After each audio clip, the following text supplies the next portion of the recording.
Well, no, inflation has been kind of an enigma because people didn't understand the slow rising cost of goods and services. And not only just inflation, the rise in prices, but when they start to decrease packaging. Now, if you watch any of those frugal budgeting people or those extremely cheap people, they pay attention to those things. But this last year has really taught Gen Z, Gen X, millennials, everything about what inflation truly is because of how quickly it rises. It really begs the question that, hey, one income, while it's always been that indirect thought, is just not enough. See, the thing is, you're actually paying interest for that good or service, and it doesn't have to be interest charged by credit. It could be just interest that you just keep buying goods, or you're actually earning interest, and that's another way to use your money because you still have to buy those things.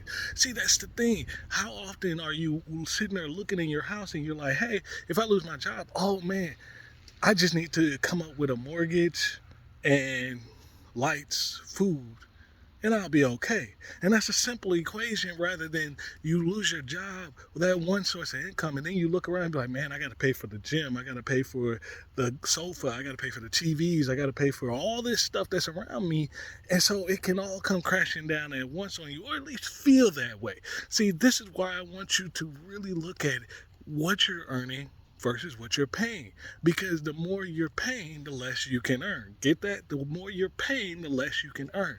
That's what is so important. It's so vital that I keep telling you, hey, you got to be invested. And honestly, in our generation, that millennial and any generation, you got to be earning through assets, stock market, real estate, even your small business. But you need I would say an assortment of each, at least real estate and the stock market, because you need money working at different speeds at all different times.